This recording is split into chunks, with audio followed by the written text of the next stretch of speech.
Waking up to green, ain't no better feeling than that. Population got your bankroll fat. Went from digging in the crates to looking up the stats. Now bookies crashing now when the Degens stat. Degens united as one. Degens united as one. Degens united as one.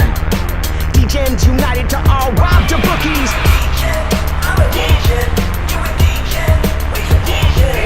You a Degen. I'm a Degen. We some Degen. And we should be friends. You a Degen.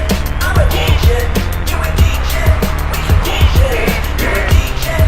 I'm a Degen. We some Degens. And we should be friends.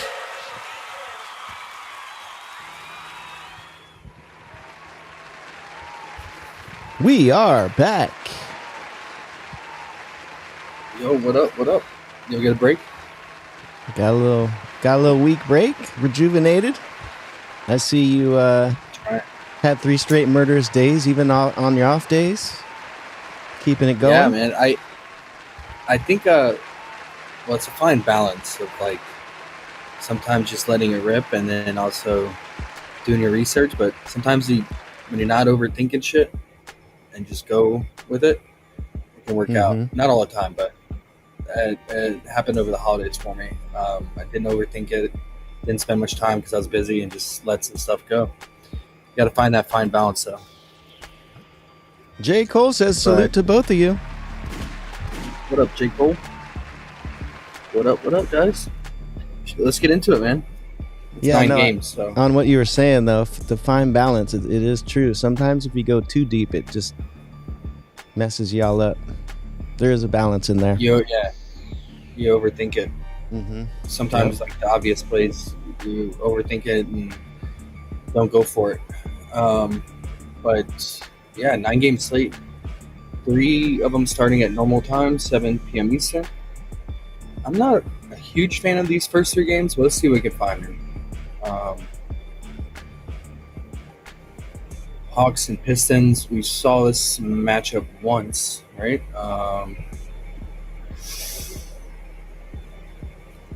Yeah, not too long ago, like 2 weeks ago. What's going on with Duran? He's probable, but is he not fully healthy? Where's our homie Trae Young? When's he ever coming back? I don't know, man. I feel like he's dead. Okay. All right. His scoring has gone down. I don't know if that's just a function of natural ebb and flow of a season or if guys returning like Tobias, Sarr, Thompson, and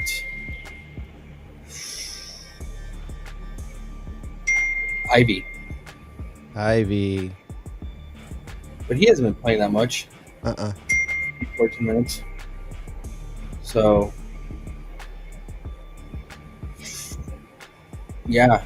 I mean, it's a low line for what he's been around at like 20, anywhere from 19.5 to 20.5 point line, 17.5 today. It's tempting. He did drop 24 on them, and Porzingis was not in that game.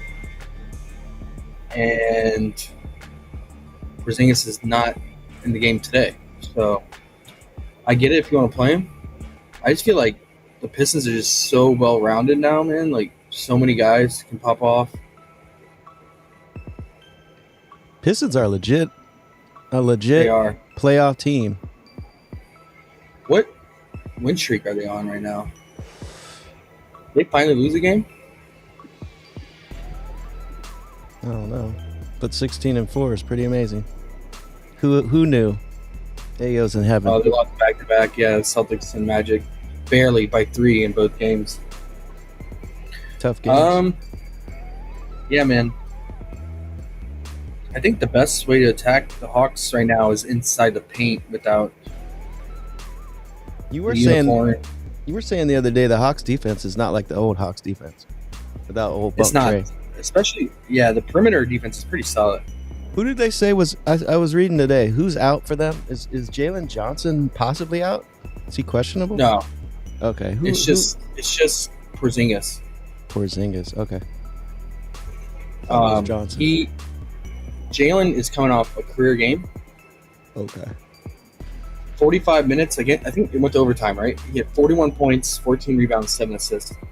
This dude, though, we backed him in a no-brainer against the Wizards. Perfect matchup for him because he scores in transition. Wizards like one of the worst transition defense, and the whole team played like shit, but especially him, man. He put up 7 points. Did he take it off, you think, because they didn't need him, or were they not doing well and he actually needed to do something? Oh, he tried, man. He went 3 of 12 from the field, 0 of 4 from 3. How much did they win by? They lost by 19 to the Wizards. Wow. Okay, there you go. The whole team played like shit, though. And then he comes up, follows it up with a 29-point game and then a 41-point game. He was pissed. The 22.5 point under is tempting because I always like guys at their career game to take their under. And it's a back-to-back, right? And it's Detroit, right? Yeah. Detroit, look at... So, Props Madness added this. I like it. It's not the end-all, be-all because you got to look at also the A types. But this is showing the shot type. Like, just like the distance near the rim. Also, what kind of shot is it? Is it a catch and shoot, which is here? Or is it just a pull-up? And then this is like within 10 feet. Damn. 65% of his points, coming within 10 feet of the rim.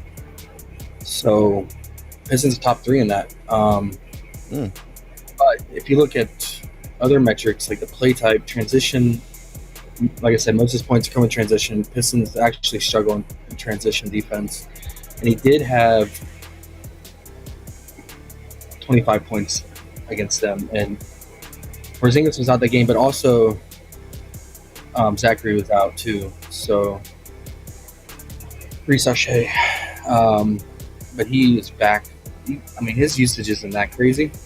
I was thinking about his under 12.5, but it's dropped down to 11.5 in some books. Because you look at him, it's a bad overall for him. Although he does score mainly in transition, 50% of his points. But 52% of his shots come within 10 feet. And you look at guys like him, like Oubre, Wiggins. Wiggins is the only guy like him to clear their point line. And then by position, only 5 out of 15.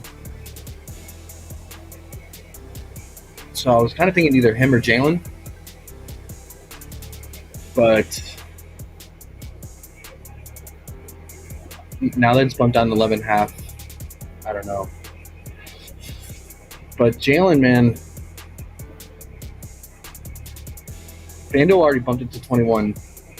All the other books are still 22.5. Is he still 22.5 on PrizePicks? Let's see.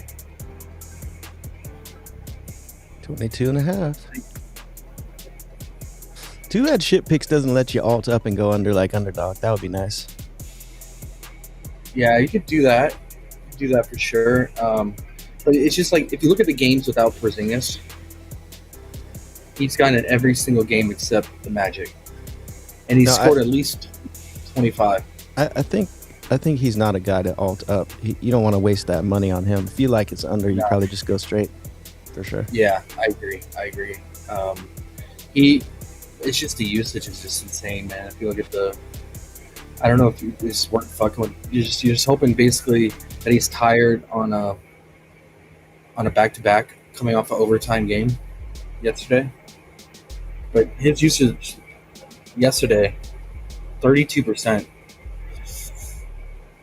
But heavy minutes, right? He played 45 minutes. 45 minutes. But he still does okay on back-to-backs. That's the thing. On the 2 back-to-backs this season, he dropped 31 and 28. Favorable matchups, though. Jazz and Hornets here. Maybe we just stay away, guys. If I had to lean, though, I would say the under. After a career game, back-to-back, overtime, 45 minutes.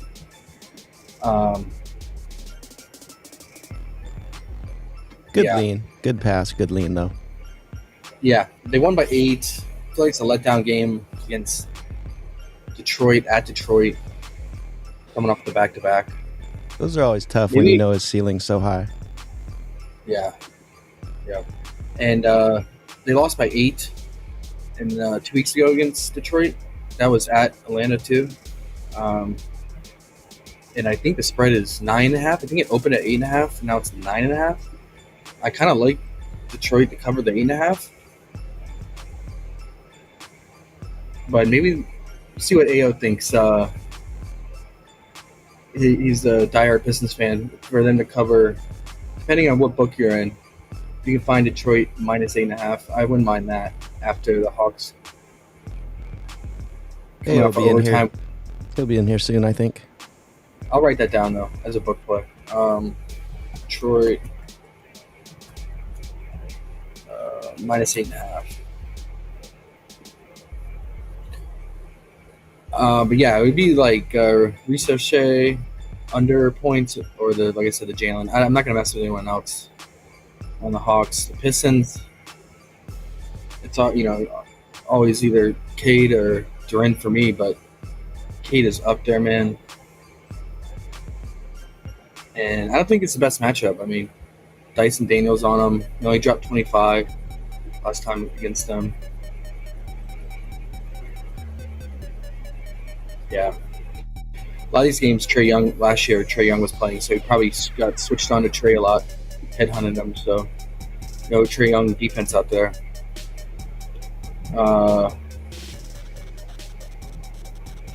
Against his position, yeah, Hawks are top 7. So, and they're top 7 versus pick and roll ball handlers. So, I'm staying away from Cade. I think if anything, it would be Duran here, since most of his points are coming near the rim, and that's where the Hawks struggle, especially no Porzingis. And his line is pretty soft now relative to what it has been. You can catch it at 17.5. Some books have him at 18.5, but that would be a lean. I don't know his status either with this lower leg. If this is something like he's just going to be dealing with, and if it's actually bothering him, and that's why his production is down, or is it just the usage overall is down? Let's just see. Yeah, it looks like his usage rate's just kind of declined over the last 3 games. Okay. That's it for that. I have nothing for the Pacers Cavs right now, man. I hate betting on both these teams. I will say that the Cavs, they don't have Garland or Afro Man today. But they've been out, they've been in and out.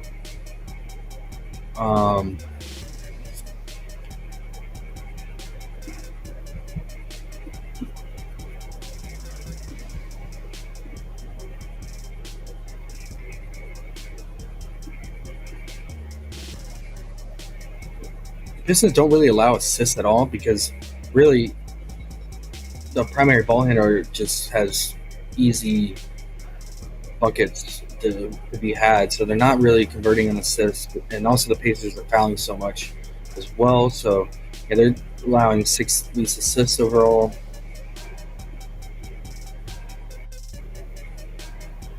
I mean, Giddey only had 7, and he had like 3 or 4 assists majority of the game too. He got like 3 or 4 more late in the game. They're just not allowing that many assists. But at 5.5, I wouldn't mess with it unless you can find it at 6.5. I might consider the under. It's a little scary without Garland. But if you can find it at 6.5, he's only going over the 6.5 without Garland twice.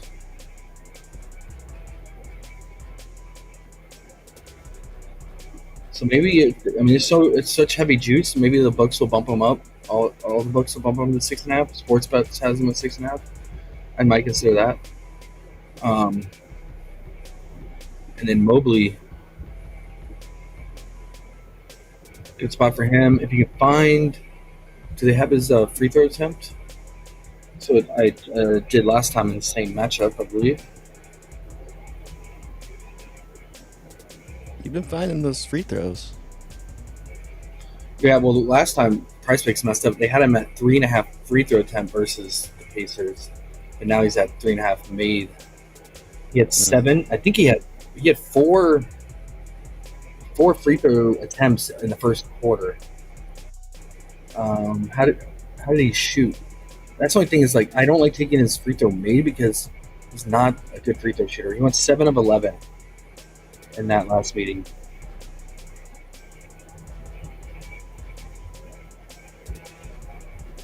Yeah, Pacers second most free throws allowed,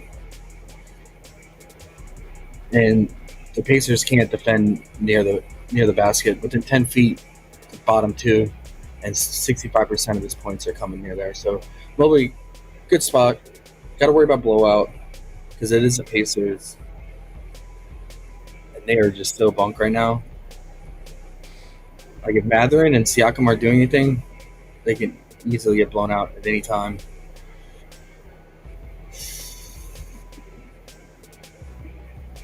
But I always worry about Donovan Mitchell blackholing or Hunter. I think Hunter, was he out this game?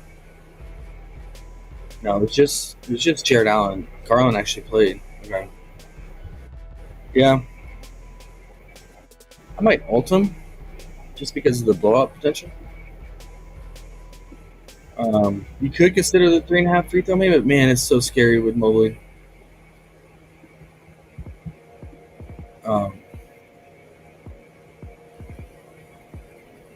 Like this Clippers game, he went 0 of 4 free throw shooting.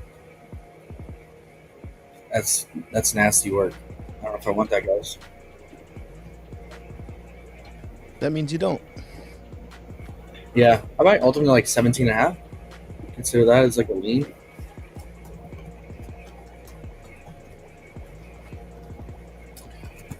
I just, again, worry about the blowout. Because, they're on a back-to-back, right? They played yesterday?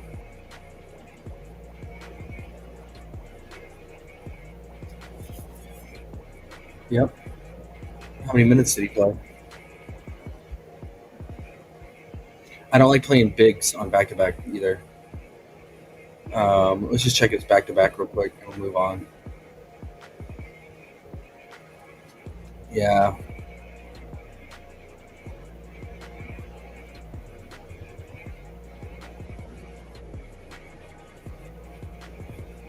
Favorite matchup against the Bulls.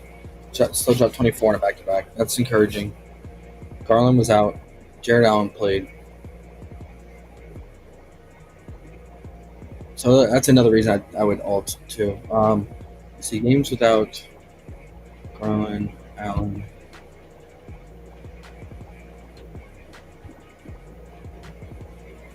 That's weird. So without maybe it's just a function of the Raptors, but he had 29, 14, 14 points when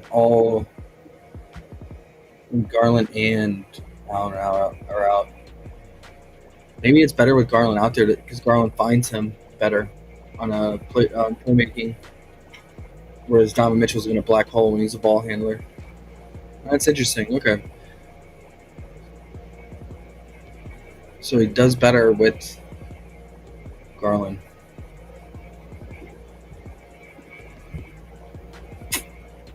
I don't know, man. Might have to drop that to 14 now. All right. Anything else for that, guys? I got nothing, man, for this game. Hunter, decent matchup. Pass. Yeah, I hate playing both these teams. Betting on both these teams, man. Okay. The good thing is there's 9 games. Yeah, I know. Bucks and Wizards should be a nasty game. Let's see. After that fake game, McCollum dropping 46 in the Hawks. I said, watch, because he went 10 of 13 from 3. I was like, watch, he's going to go like 2 of 10 of 3 next game. I took his under. He went 1 of 5 from 3 next game. How did he score 46? What in the? He went 10 of 13 from 3. So fake. Oof. But that's McCollum for you. He's a yo-yo. He dropped 42 against the Pistons. Next game, 10 against the Rockets, man. Gross. So after a big game, just take his under the next game, bro. Mm-hmm. I'm not messing with him in this matchup. You got Middleton revenge. He already got his revenge though at the Bucks. He dropped 23 points early in the season though. But his usage rate is just horrible. Even with Sarr out, right?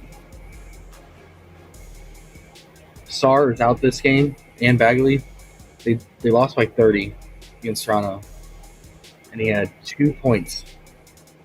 Disgusting, guys. Absolutely disgusting. His usage rate 15%, 13, 17. 2 games without Sarr, 17% usage and 13% usage. So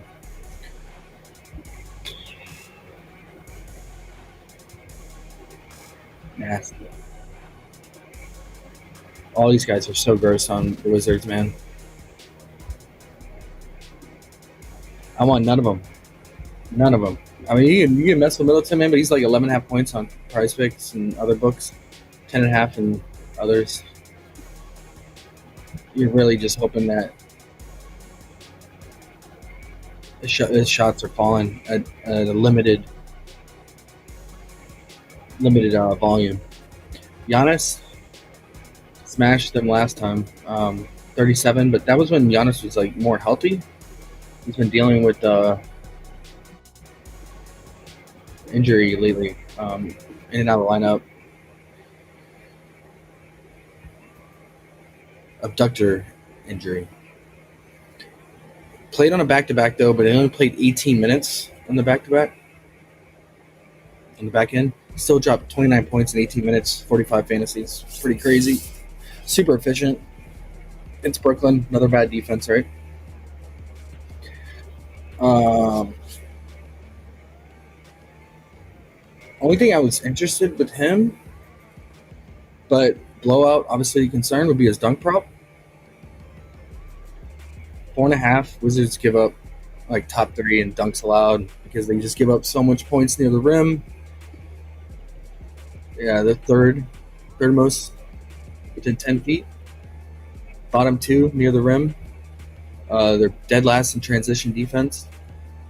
Give up free throws, putbacks. In that game on October 22nd, I looked. He had exactly 5 dunks in 27 minutes. So, yeah, you're going to want him to at least play 28, 30 minutes to feel good about that, though. A little scary. But he should get easy dunks for sure. But asking for 5 is a lot. But, I mean, he's been clearing it quite a bit. How many did he have? He had 5 in 18 minutes versus the Nets 2 days ago. That's crazy. But, again, Nets, terrible transition defense. They give up a lot of dunks, too. I've been tracking it. Like, Wizards, Nets. There's one other team I can't think off the top of my head, but those for sure give up a lot of dunks, and it's because their transition defense is so bad. They don't get back on defense. So, yeah. That would be a lean for sure, just because of the blowout, man.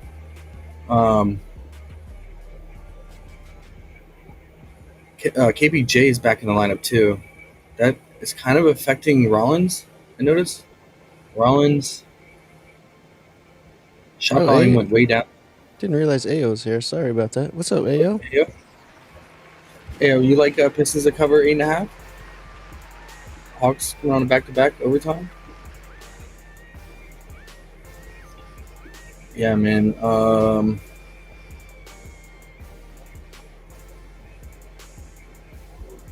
His usage went down too, but it was a blowout. Like everyone was going off against the Nets, so it's kind of hard to say if it's a KPJ effect or not.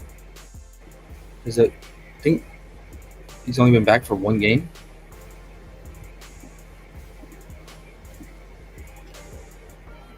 But they're starting to get his usage has gone down, man. 17. A lot of that's because of Giannis being back. And now KPJ is back too. You know, KPJ is an RA hog. Ayo said, my bad, bro. Ayo said, we are Degens, united as one, and no Hawks could backdoor. Plus, they play us hard. Okay. All right. You heard it from the Pistons fan. Might have to get off that book play then. Yeah, man. I would like Miles Turner here for like first half something or first quarter, but they're pretty healthy now, and Giannis being in the mix. How did let's see what Miles did in the first half. Giannis did play in that game. That was the first game of the season for them. 16 minutes, 7 points, 6 rebounds, 4 assists, 28 fantasy. Do we have his first half fantasy line, or just sometimes they don't give it for Miles in ideal matchups? Oh, we do 15 and a half. That's fair, because if he plays like 14 to 16 minutes, you're going to need a fantasy point per minute.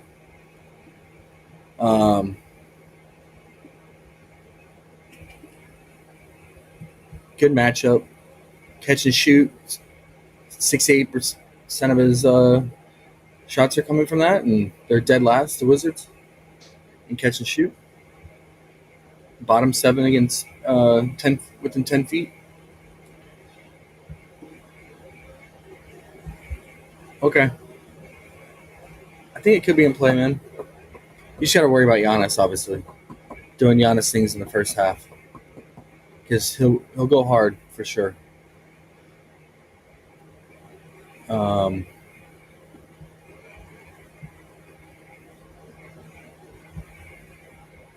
He still got that fantasy line, and he shot 1 of 5 from 3 in that first half. So if he can shoot just a little bit better and make 2 threes, probably on track to get that. So I'll write it down.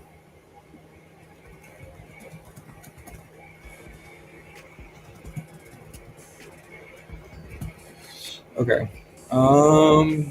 Yeah, like I said, I wasn't too excited about these first 3 games, man. I don't know how you guys felt.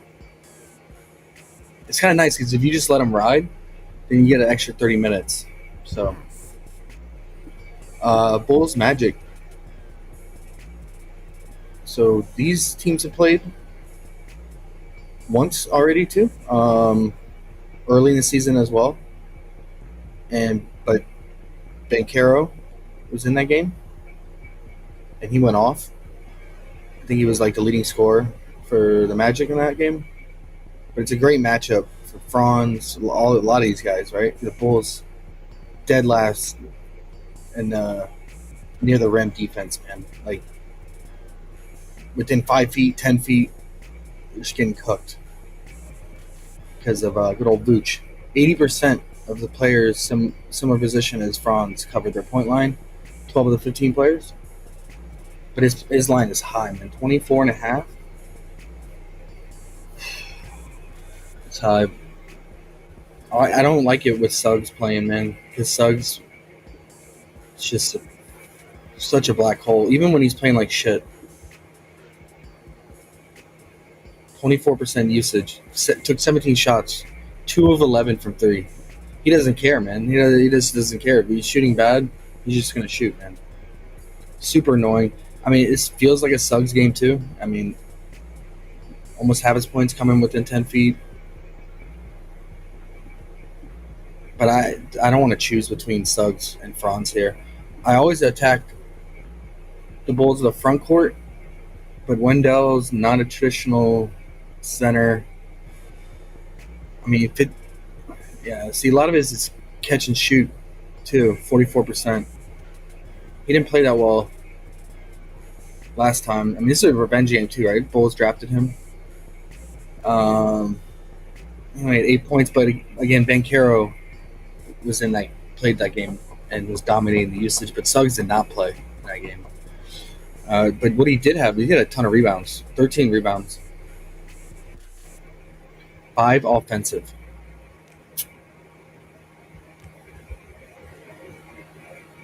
Bulls are given bottom 5 in rebounds.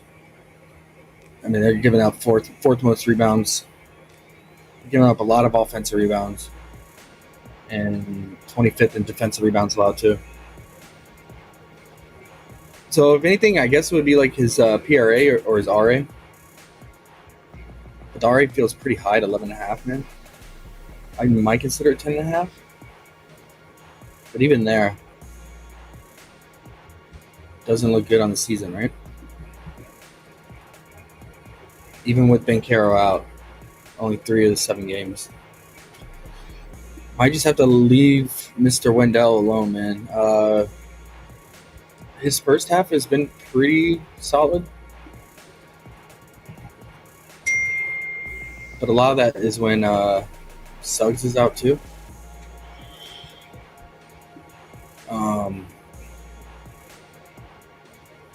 Might consider the first half PRA. That would be a lean.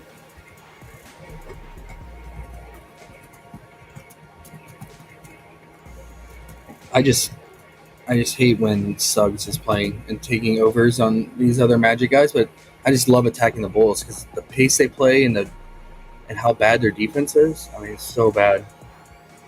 And the pace, are they still top 5? Number 2, the pace. So it's good for rebounding. It's good for assists. Yeah, Suggs, I wouldn't be surprised if he has a good game. But I hate betting on him. His PRA, You hate Suggs. I do. You would tomb him so quick if he didn't do something for you today. I know. Or he's probably already in the tomb, isn't he? For life. Yeah. But, I mean, his PRA makes total sense in this matchup.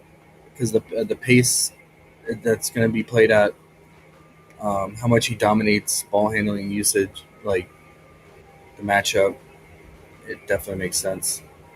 26.5 though, man. And even with games without Bankero, 50% hit rate on that.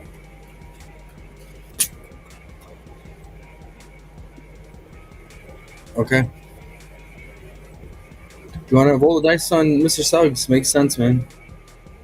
Silva could be in a good spot too, man. Matter of just his 3 balls falling. Bull side, can we go under Vooch, man? Always. So bunk. Always. Damn, Cooper Flag had 35 last game? What? How? Yeah, he balled out. What? He dunked on Zubac. Let's go, Flag. Get old. Let He your had nuts a- drop, he had a- Flag. Let your nuts drop. That's all you gotta do. That's tight. I'm thinking either the points or the PRA.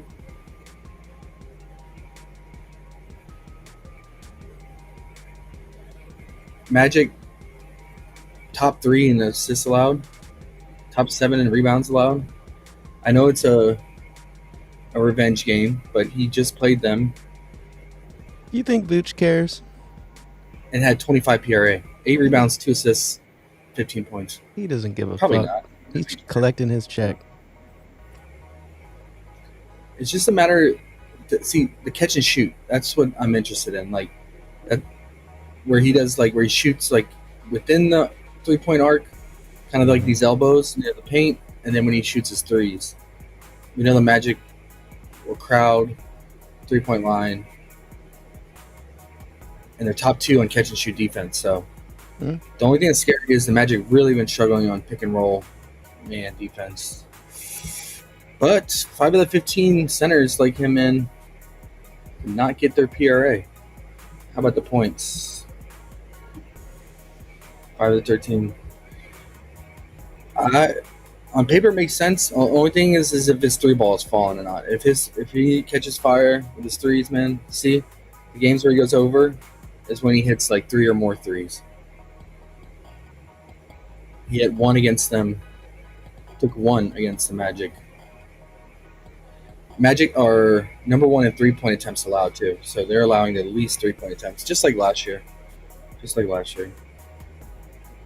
His 3-point line is heavy juice on the 1.5 under -142. So the bookies know this matchup is not good for Vooch from shooting deep. What do you guys think? PRA or points, man? Might have to just try both. Because he could fall into some rebounds. He could fall into assists for sure if they're crowding him. at the 3-point line or mid range, and he has spike games where he can have up to 6, 7, 9. That's the only scary part, man. PR. He has spike rebounds too, so you just gotta hope Giddy is on his A game with the rebounds. Another thing that sucks is that Jalen Smith Goggles is out, and he would sub in for Vooch a lot of times, or he would play alongside Vooch, and he would eat up on the glass too. So that's another bad thing for the PRA. So maybe you just want to go points, man. 17.5. It's almost even money line. You know what I noticed On, when we do the all up and go under, people like Vooch is kind of mid, I guess, for doing that, because when you, at least on Hot Streak, I'm pretty sure they all follow the same idea, but if you bump his points up 3 to 20.5, you get 1.3. If you bump his PRA up 3, you get 1.39. It's not that different. And think about that. Like, you're getting the value of 3 extra points compared to 3 extra PRA, right? That seems like that should be a huge difference, but they're really paying close to the same. So, alting up points, they're paying you more, it seems like. You know what I mean? okay. For both Hot Streak and Underdog? I gotta look on Underdog, but I'm pretty sure it's the same. But I don't know. Just something I was thinking about last couple of days. Whatever. Just throwing that out there. Something to look at. Yeah, no, I like it. No, it's good to, find the edge on that for sure. Because I think, man, when you like those Nurkic unders, those low point guys, those might be the advantage. Because I think they're giving you the same pay. You bump it up those certain same amount of points, which is crazy. Yeah. Yeah, that's a good point. So well, maybe we save Vooch for doing that. Just all those points up on Underdog and Hot Streak then. Good. If we ult him up to 20.5, 5 out of 18, that doesn't really change the hit rate that much.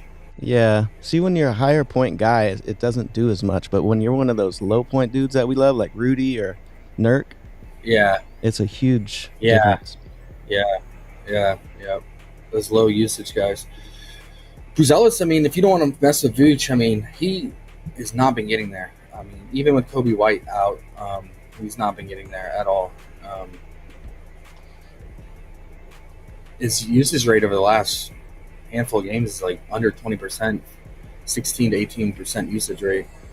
He mainly just scores in transition. Magic top 10, top 3 in spot up, which we went over. Top 2 in catch and shoot, like we said. Top 10 in defense within 10 feet, and over 50% of his shots are from there. So it's a bad matchup for him. He had only played 12 minutes, I think.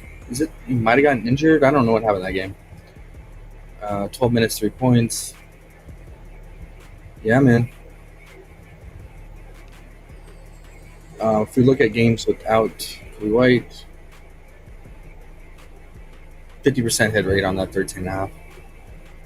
A lot of games he got it were favorable matchups, like the Kings and Spurs and Bucks. Probably good matchups for him there. Okay. That's another option, man. If you want to alt him up or just take the 13.5 under. He really picked up the rebounding, though, with Jalen Smith out.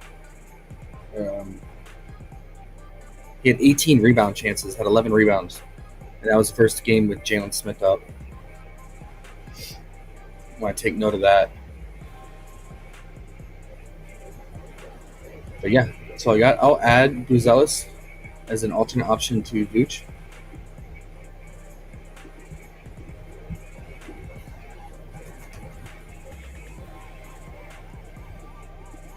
His line has dropped, though, due to his lack of production lately. He's usually at 14.5 whenever Kobe White is out.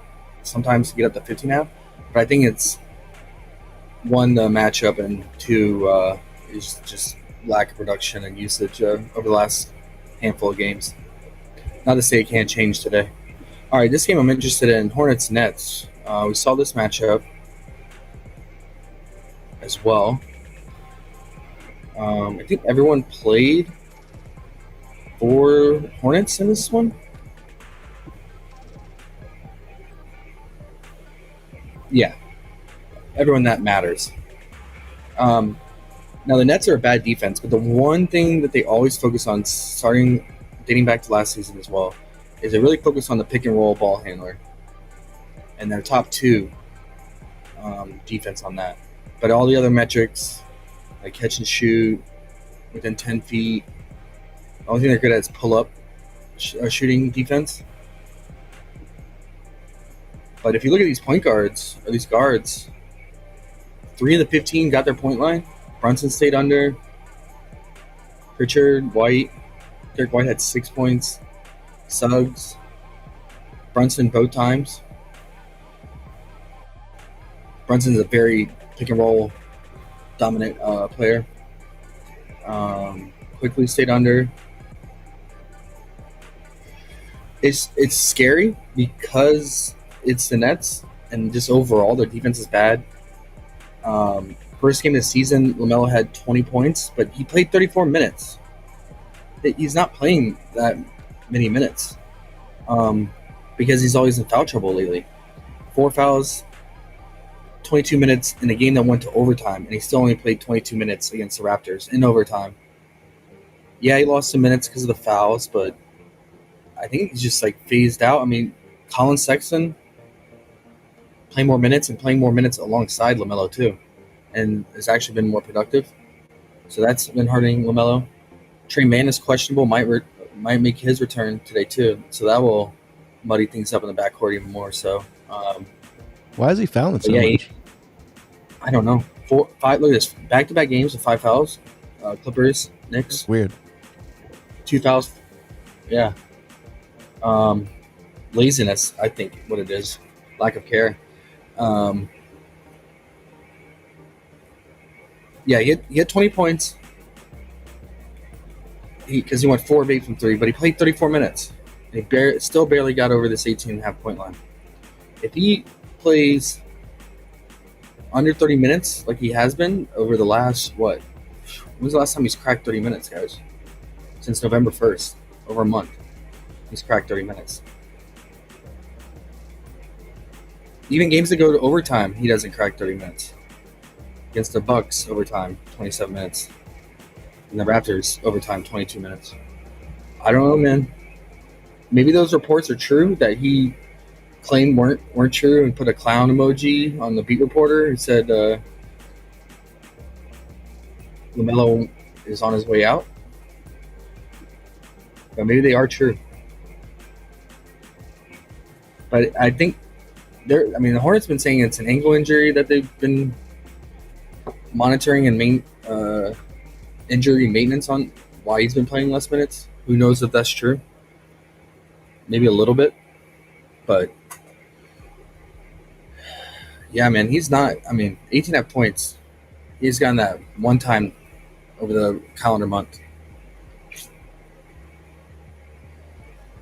Gross. I think you can take a shot on it. What do you guys think?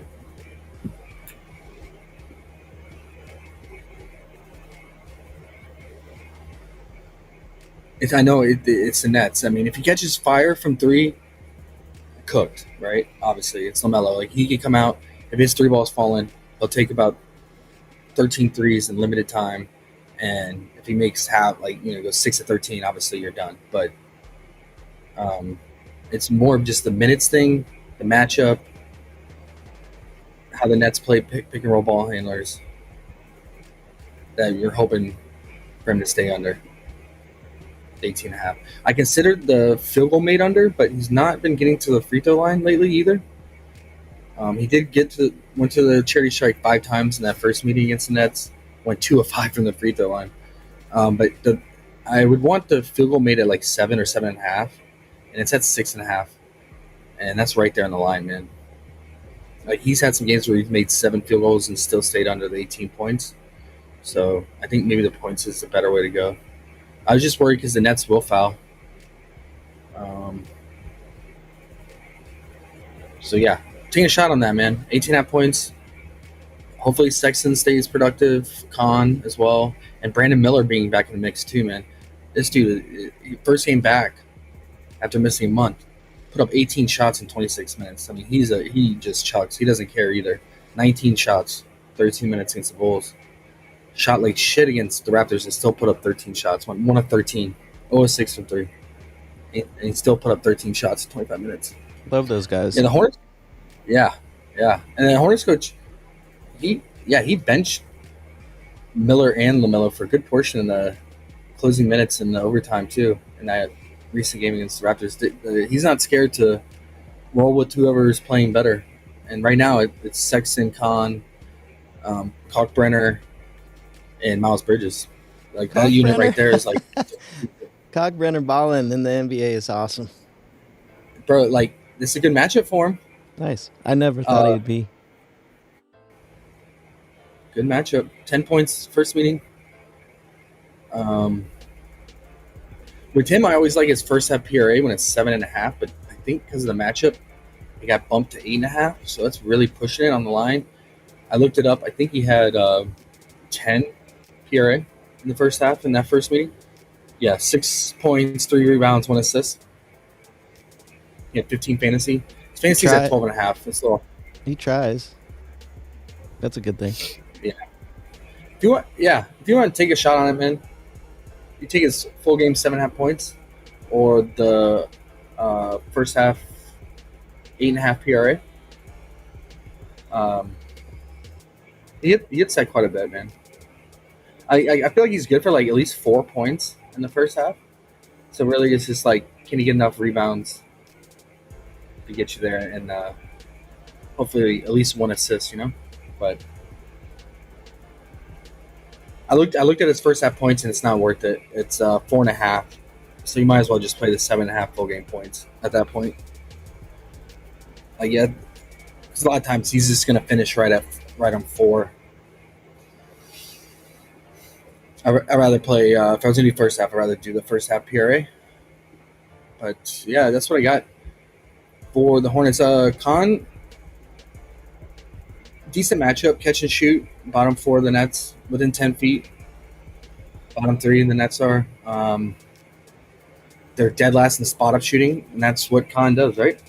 So he could definitely get there. I just worry about guys like Miles, who's just been chucking lately, man. Took 23 shots last game.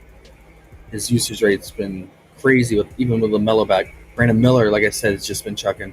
So I just worry about the usage to go around. And the Nets, they're bottom 2 in pace. So there's even less possession to go around, which makes me like LaMelo's under even more. But yeah. You gotta assume that, without even looking, that Khan's lines have gone way up with his balling self lately, so it's probably not too much value in that. Yeah, that's about his line. With LaMelo back has been around 15.5. Yeah, you definitely. He's always in play, especially in this type of matchup where they struggle against spot up shooting. But the line, what's the spread? 9, 8.5, only 4.5. Oh, because. Yeah, the Hornets are horrible on the roads. They're 1-8 on the road. They're like the Warriors, 1-8 on the road, and they're really good at home. So, the Nets are 0-9 at home, for what it's worth. Wow! All right, great job, guys. Another under from this game I like. Clowney, he can blow up for a lot of big scoring games.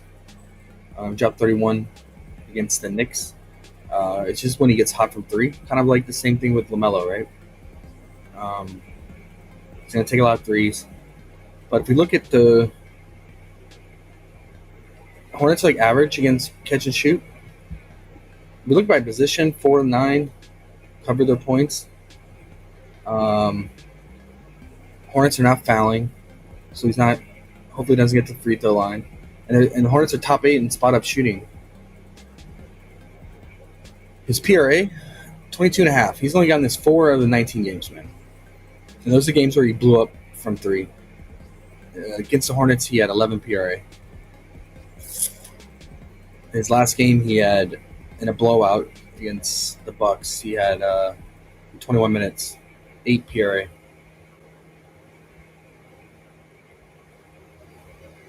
I think it's worth a shot, man. It's assists.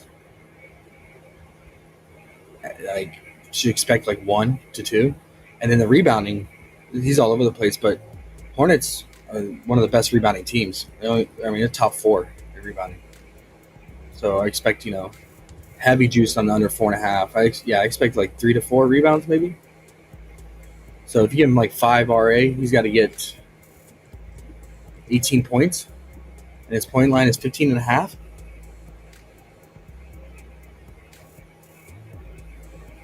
5 points in 20 minutes against them. But that was his first game of the season. I don't know, guys. I think it's worth a shot, man.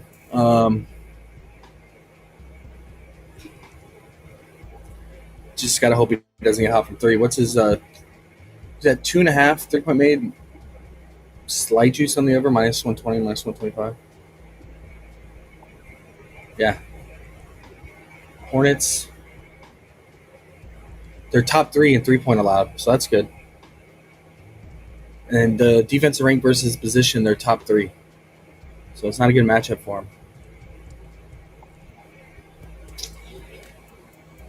Yeah, I think teams are just attacking the Hornets down low a lot. So that's why there's not many 3-point attempts versus them. So I wrote that down, man. 22.5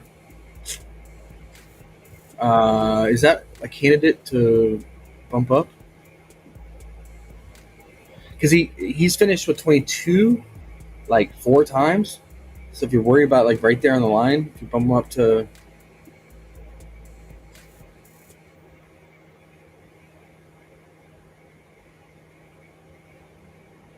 26.5, he goes to 2 out of 19 games. But I'm sure the multiplier in that's terrible. Maybe the points are a better way to go again. 26.5 is 0.68.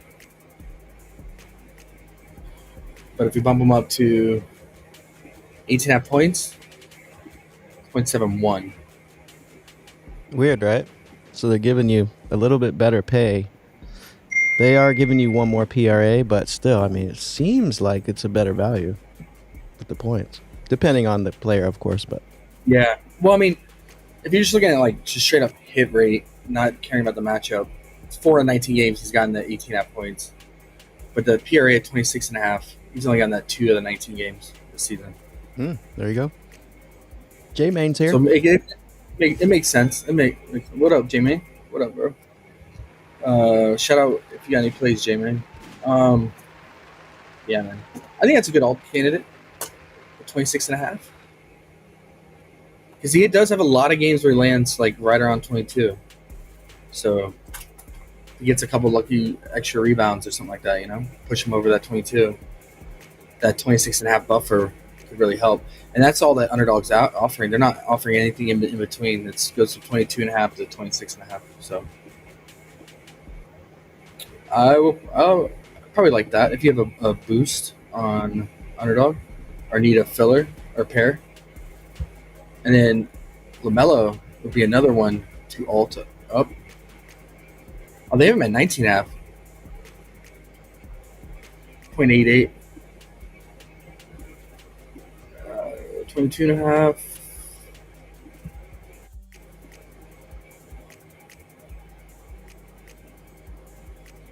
Two out of 13 games. That's crazy, man. Yeah, I like that pair. Okay. J-Main Alright, says guys. Claxton under 8.5 rebounds. Since you're here, Makes sense. Tee-hee. Makes sense. Hornets good rebounding team, man. Some books have already dropped him to 7.5. Yeah, the Hornets don't allow offensive rebounds at all. like top 2. Do we have an offensive rebound prop for him? They know better. Nope. Okay. Let me put Clowney.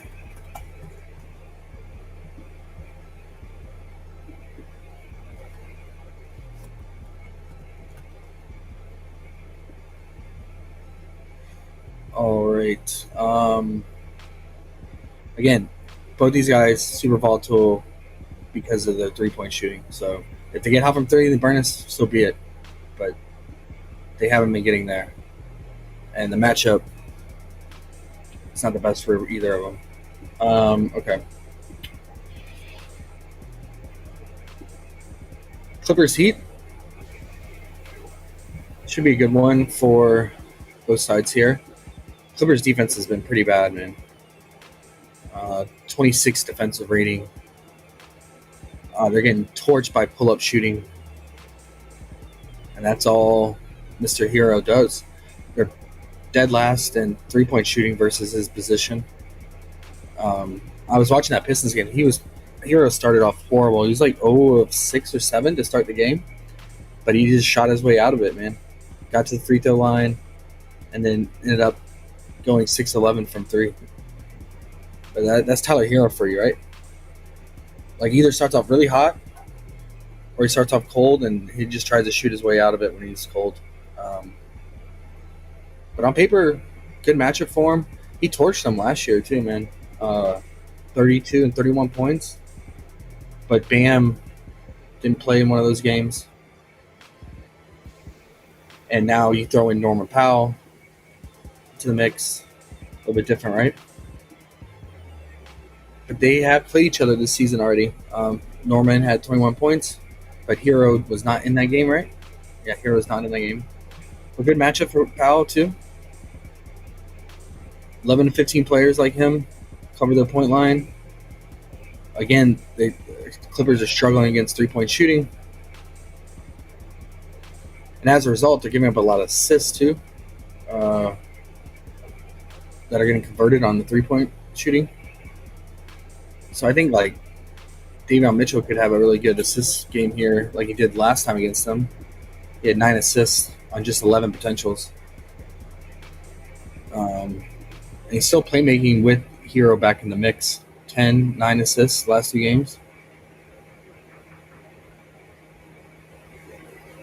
Hami was out that game against the Pistons, though.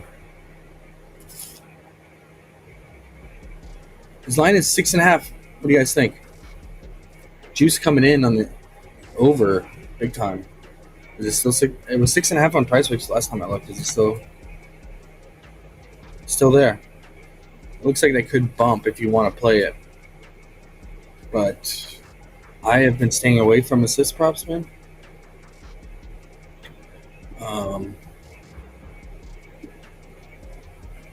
This PA, if you can find it at 14.5, seems doable in this matchup, but you got to worry about Hero, Wiggins, and Powell. What do you guys think? You like it?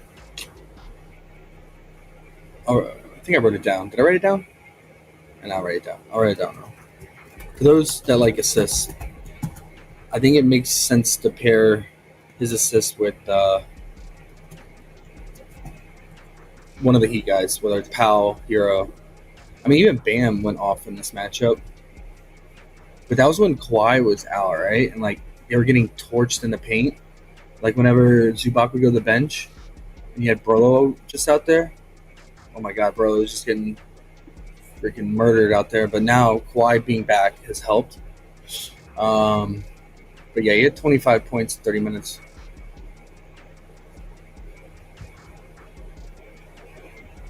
But, yeah, Jokic had 55. They were getting cooked, absolutely cooked by centers. But look at Edie, only had 5 points with Kawhi being back. I don't play Bam anyway, so I'd stay away. For me, it's either going to be Powell or Hero. And I probably just have to split them up on separate slopes, man, honestly, because they're shooters, right? They're either going to come out on fire and shots going to be landing, come out hot, or One of them's going to be cold. Another one will pick up the slack. So it's really hard to choose in that aspect. The Powell's line is pretty low at 20.5. You can catch it at 20.5. J-Man has a Hero out. couple questions in there. If you can see the comments, whenever you can get to it. Bam, 2+3s. Couldn't turn that down plus money. I mean, it makes sense, J-Man, because, I mean, he's not going to want to bang around with Zubac down there. He went 2 of 4 last meeting. Definitely makes sense, man. He's definitely cooled off, though, lately. 1 of 5, 1 of 2, 1 of 4. Matchup-wise, it makes sense because, yeah, the Clippers are getting burned from the 3 ball. So I get it. I get it.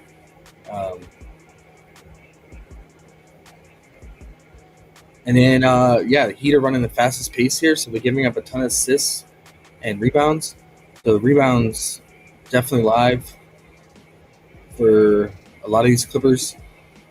I think Zubac is a good one. Like I think J-Main said, 11.5. Now it's 12.5 in some books. Yeah, massive juice coming in on 11.5 over. He had 18 against them, but no Kawhi. Are they Kawhi playing this game? Kawhi playing this game? Was this pre-injury Kawhi? Yeah, it was. Okay. I mean, I can't play a 12.5 rebound line. I know it's like Sabonis and Jokic and all them, but maybe, I mean, it could be a good alt piece if you alt him down. What's his double-double? Is that crazy juice too? Minus 260. He didn't have a double-double that game? He had 9 points. I guess Kawhi went off and Harden. They both dropped almost 30 each. How do you feel about Harden's RA here? Okay, so this is weird. Early this morning when I looked, the 14.5, there was heavy juice coming in on the over 14.5, and now it's flopped over, switched to juice on the under. So what happened? Did someone get rolled in?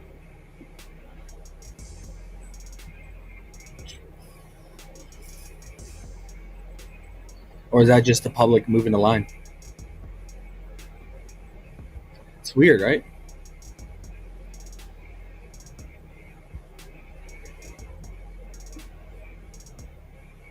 Because if anything, you think the public would be taking the over because of the matchup. Heat are giving up a ton of assists, second most rebounds allowed, and they're running the fastest pace. I don't know. Jamie said he caught 8 in double-double yesterday. Didn't think he'd get there. Yeah, he got there in limited time, too. He got injured, right? And left the game. Never came back. We took his first half points. Crushed that. Okay, Harden, that's weird, guys. I don't know what's going on. Now there's juice coming in on his under rebounds, too. It's like everything flip-flop for him. And juice coming on the under PRA. Something happened. I don't know what. So I'm going to stay away. That, I don't like. That I had it written down because of the matchup. But I'm not liking that line movement. Is it like, I don't know, is it the bookies trying to set traps where they're like trying to get you to take the value at like some books even plus money? Minus 110, minus 105?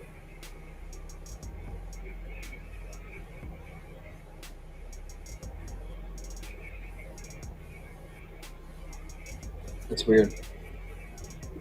What do you think about that already? I mean, before we got on air, it was like minus 130, minus 140 for the over in most books, and now it's like completely flipped. I don't know. That's weird. Because there's no news either. Okay. Yeah, what about Zubac's RA? Is it the Harden after vacation? Maybe. You know he's tired. I'll probably put Zubac down for 9. That value is probably not great, but if you just need like one filler piece or a pair, I would feel it's pretty good just doing the matchup. You can go down to 8.5 too. I mean, it's just 8.5 is 100% hit rate, bro. So if you find a play that you really like and you just want to treat it like an individual play, like you would in a book, I feel like the 8.5 could be like a good pair.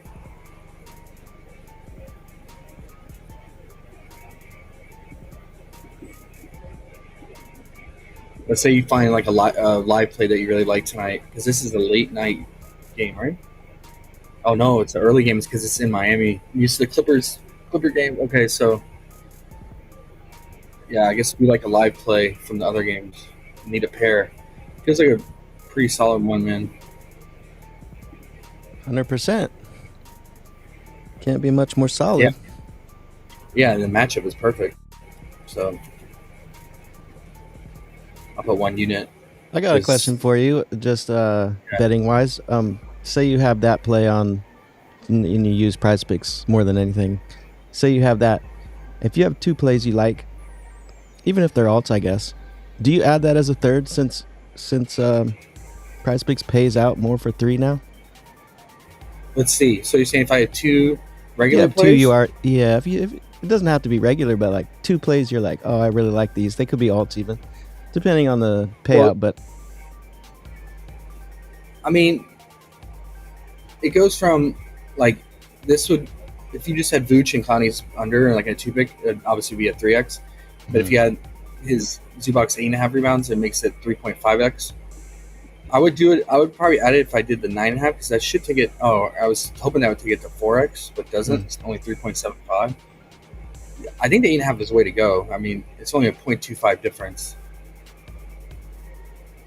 okay, so you bet 20, you're gonna win 40 profit, and then if you add him, you're winning what, another $5, for example.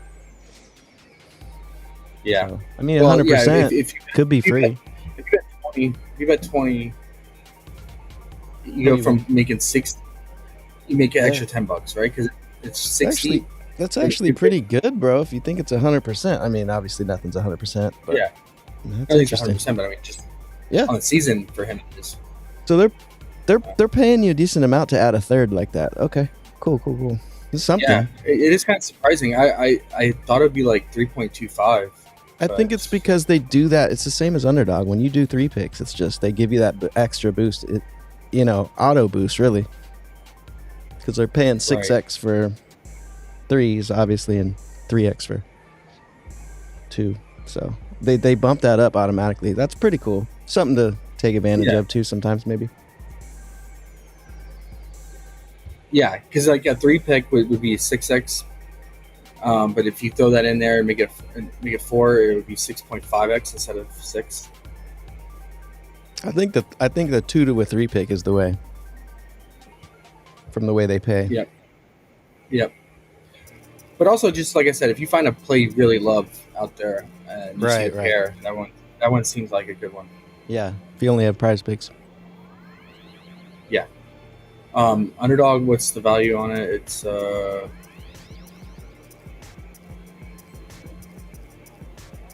See, this is where Props Madness got to come in handy. They got to give you the alts too, so you don't have to do this. They're not giving you 8.5 on Underdog. There you go. So, yeah, I think that's really good value, guys. Because if you just find one play you really like, you get 2x if you pair it with that, right? Which I live with. I love 2x, man. I just go heavier unit size, and if it's another play I'd really love. You're taking any of their plays and getting plus 100, basically.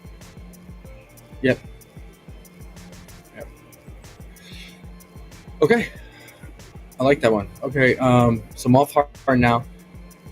Probably take a stab at Hero and Powell on separate slips. Could go for a positive correlation pair. Davion's assist if you want. See games with Hero playing. 2 to 3, he's gotten it, man. with Hero playing. So Hero's not really affecting it as of right now. He's playing a game, and it's a good assist spot because Clippers are giving up those assists. Top third most assists to point guards. A lot of that because they're just giving up the three ball, man. Giving up the third most threes to the two guard. Yep. And the most threes to the wings, the small forwards. And that's kind of Norman Powell's, right? He's a combo. He's like a combo guard forward / forward. So meets his criteria. Also Wiggins on the wing, but I don't trust Wiggins for his shooting. I just trust really Hero and Powell to dominate the volume. So that's why I'll split those up. But Powell a little bit better value if you can find him at 20.5. Rockets Jazz. We just saw this matchup yesterday, right? So we got a baseball series here, back to back. Keontae George was sick, so he didn't play that much. At 0 points in 19 minutes. He had bubble gut the night before. Was throwing up, from what I read. I can't believe he still played. See how he might still be not 100%, trying to recover from that, dehydrated. And then, it was a massive blowout, man. It was Rockets are pretty much up by 30 since the early second quarter. KD came back, his first came back from injury. That 9 days rest really helped him. Old guys like him came out on fire from three. He went 3 of 4 in the first half. Sengun went off too. And Amon was awful. Absolutely awful. He had like 4 turnovers in the first half, was 2 of 8. Couldn't even make his free throws. 1 of 3 from the free throw line, had 5 points. 31 minutes against the Jazz. Awful. Reed did solid in the first half and then didn't do much in the second half. It was a blowout at that point. And Steven Adams, for whatever reason, went crazy with his shooting, man. There's like season high volume, I feel like. 10 free throw attempts and 4 field goal attempts, but that is not including all those free throws attempts, right? Because they don't count those as field goal attempts. So really, he took about 10 shots, which is a lot for him, man. Guy averages like 4 to 5 shots per game, so he doubled his shot volume. He's out today though, so that helps. Reed had so many stocks in that game. I think he had 4 stocks in the first half. He was even getting blocks too, man. He had 4 steals and 2 blocks, and most of those came in the first half. He had like 25 to 26 fantasy in the first half. Most of it from stocks. He's getting so many steals, man. He's really racking up the steals. Multiple games with 3 or more steals. So if you want to go back to this first half, it got bumped. Yesterday was 14.5 fantasy. Today it is 15.5. Like I said, you're really banking on those steals for him to replicate that stock production, which can be a little scary, but he can still get it done with the scoring too. You know, Steven Adams takes less shots here. KD doesn't come out as aggressive second game back and being on a back-to-back at his age. I can see it. Go back to it. Jabari was productive. He picked up 2 early fouls. Checked out a little bit early though. He could have done a lot more in the first half. Lost out on some minutes. And he still got there with 17 fantasy. So I don't mind going back. KD had a ton of stocks in the first half too. I think he had like 2 steals back to back, and it was a weird play. He got a steal. He passed it up to Amon. Amon turned it over, and then I think it was like Bryce sent the ball. Bryce brought it back up, and then KD got another steal to get it back again. He had a lot of steals in that first half as well. But I don't want a guy his age. I don't want to mess with him on a back-to-back. So go with the young guys like Reed, like Jabari. I'll never take Amon Thompson's over. The guy is, in my opinion, so overrated. I don't mind. Jazz are turning it over like crazy. So I don't mind mixing up with those. They are juiced from what they were yesterday, and it is a back-to-back in elevation too, right? In Utah, so that's a little scary. But yeah, it's pretty straightforward there. And then Suns Lakers, man. Lakers on a back-to-back as well. Are the Suns on a back-to-back?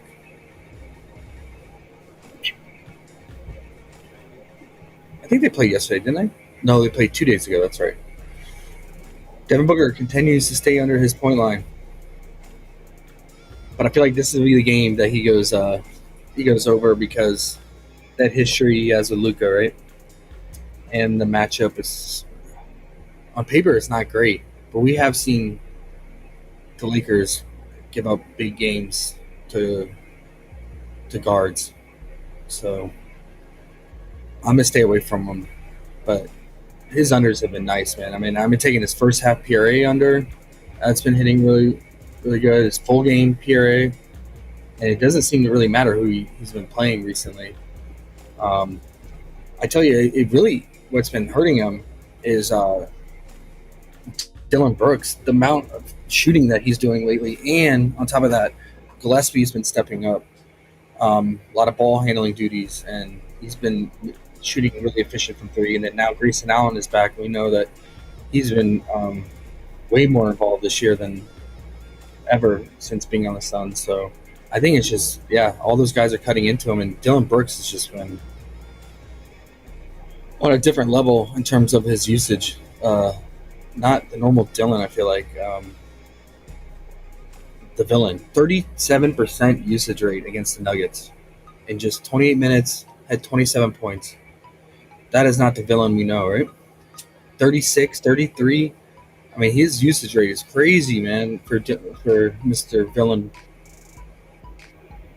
Ah, man, I think it's just really destroying T-Book at the moment. But that's not going to sustain, right? The villain could easily go back to his normal self and have 18 to 20%, and then D-Book does D-Book things and has like a 32% usage rate and goes over his point line. So I'm going to stay away. But I get it. If you want to ride that under wagon, it's been there. It's been there. And then I think Ayton is questionable. Or is he deemed in now?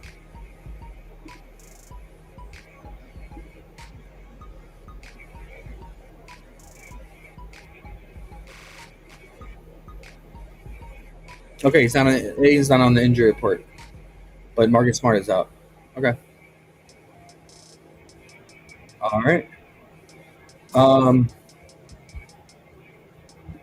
I skipped over the Mavs Nuggets, and then we'll get out of here.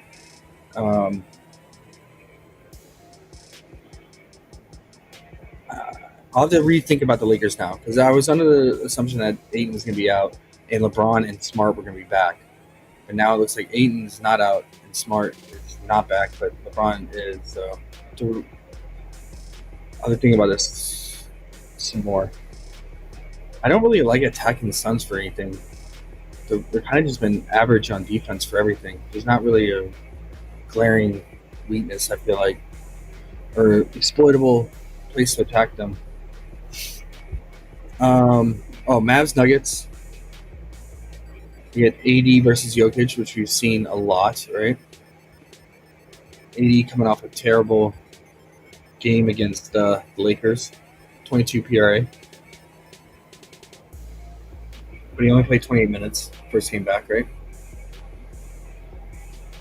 I don't know if those minutes will go up a little bit more today. Maybe it goes over like 32 minutes. Does he get over 30 minutes? Jokic can be had, though. We've seen centers torch him. There's no Aaron Gordon either, so I'm probably gonna leave AD alone. Did he say PJ Washington was good to go? He was that shoot around, right? So he's back. Gafford's out.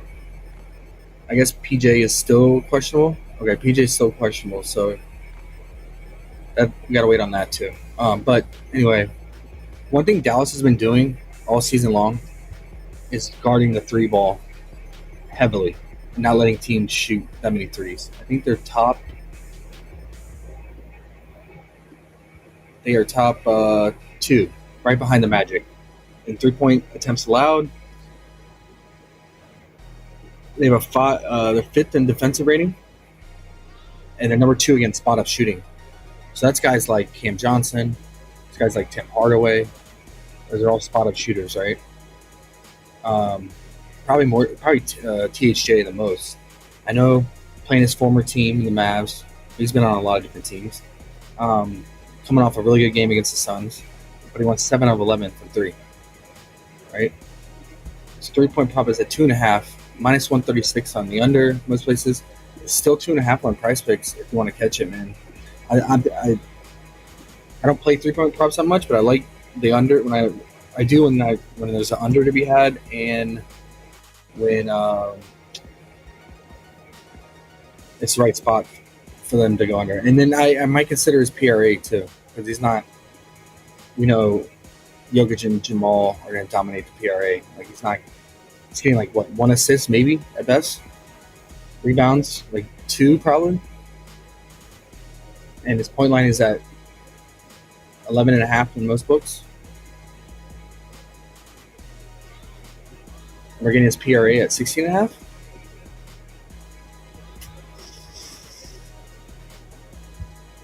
Feel pretty good about that one.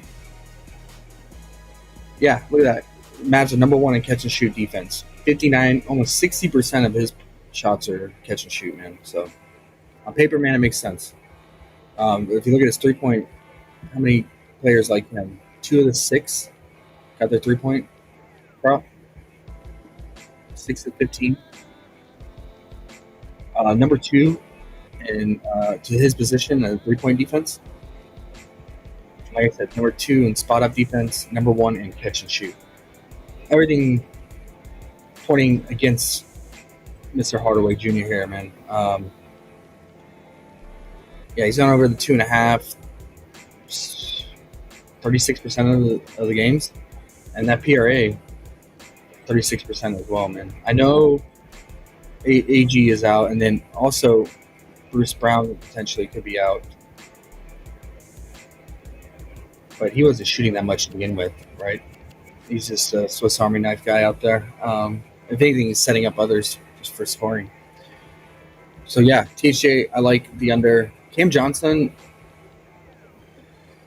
he does take more shots than just catch and shoot. He is shooting near the basket more, where the Mavs do give it up more so in the paint and near the rim. So that's why I was a little bit hesitant on him, but I mean, still, majority of his stuff is going to be catch and shoot and spot up shooting too, right? But he's finally starting to catch fire, but favorable matchups against Memphis, the Kings, and the Spurs, so could take a shot on him too, man. His 3-point prop, 1.5. Wow. Oh, because the 2.5 is so heavy juice on the under. I wonder if that'll happen to THJ eventually by the end of the day. Because that juice has been moving towards the under more and more on him. So you could get lucky, man. Could get lucky. Hopefully he takes around 5. And we'll feel pretty good. If he takes around 5 threes, I feel pretty good about that. 11 was the most he probably took this season. Yeah. Which is last game against the Suns. He took 11. Because he went 7-11. That's what I got for that game, man. And the Mavs, it's wait and see on PJ's status. And Brandon Williams, too. He's questionable as well, right? Those are 2 big pieces. It's like their distributor and then their wing and PJ. So, you guys got anything else? I think that's about it, man. Feeling good about some unders today? I love unders. Yeah, man. A lot of unders feeling today. My love only increases for unders the more I do this. It's interesting. Same. Price shop them too, if you are on hot streak and underdog, price shop the alt unders. See what you can find best value at. Probably gonna put THC at 1 unit, man. Can we bump his PRA on Underdog to something that makes sense? I really want, for his PRA, I really want Bruce Brown to play, though, because Bruce Brown will eat up RA. 19.5.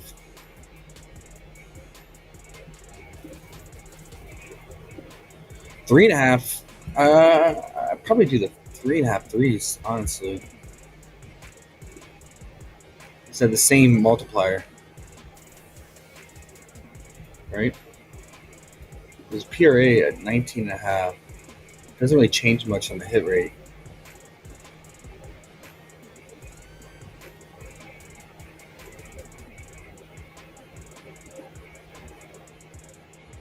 But yeah, you go down to like 26% at 3.5 threes, man. Because he had a couple games where he had three. So yeah, I think I feel better about that.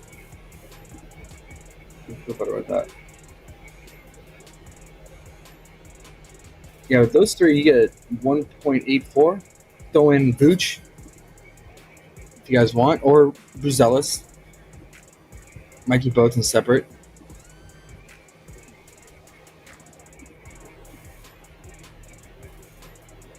For those four, it's 2x, and then you throw in a multiplier, like a 40% whatever boost, if you have one. Get close to 3x.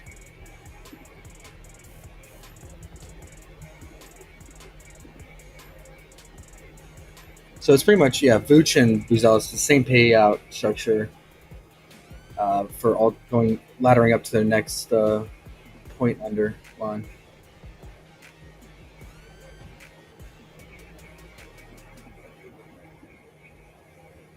I think if we throw in one more alt under in here, we can get to definitely get to 3x with the multiplier.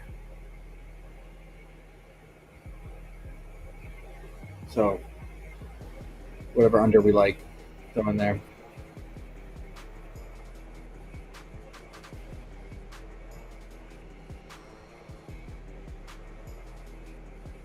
Other thing about that, I guess. Share.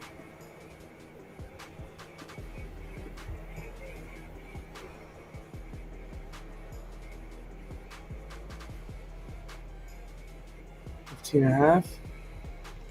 Can work with that, right?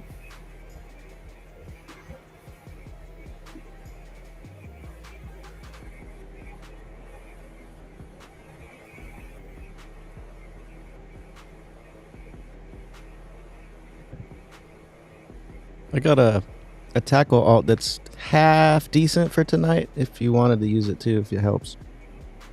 Yeah, throw it in. It's not an automatic, but it should work.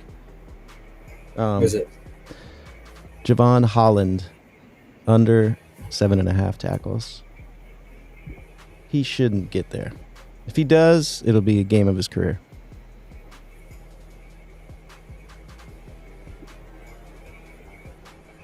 There you go, 2.5x. And you throw in a 40% boost. That's 3.11x. Might for be those. worth it. Clowney, Ball, TJ, and Vooch, and then throw in the NFL Holland.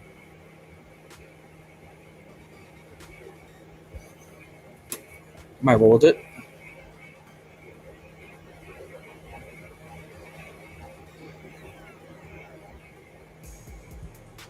All right.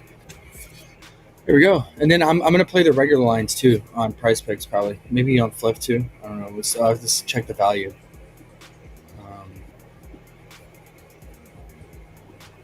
But I'm going to mark down on a list like on the. Unfortunately, Tyler Hero, you can't alt currently on PrizePicks. His points for whatever reason. See, they changed that. Oh, they did. Okay, now you can. Before you couldn't. I'll probably do the 19.5 for Mr. Hero. The 18.5 for Powell. Okay. Since he's 21 flat over there.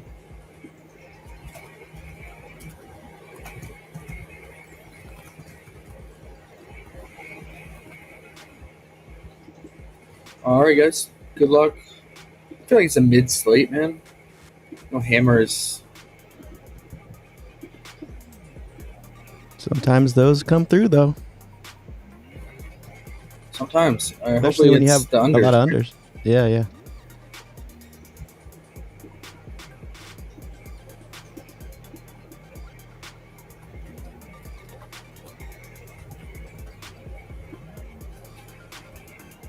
Yeah, I'm going to put the alt lines on the list for Underdog. And then obviously, I'll probably, maybe not for I'll probably mark which ones I don't do the regular line for as well. But I'll regular lines as well for the under on other sites too. And I'll say which ones.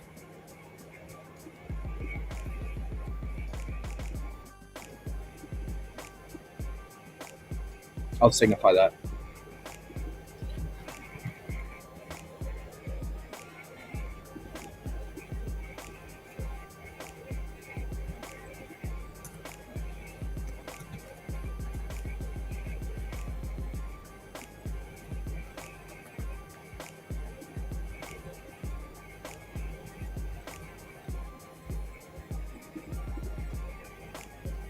All right, guys. We'll catch tomorrow. How many games do we have?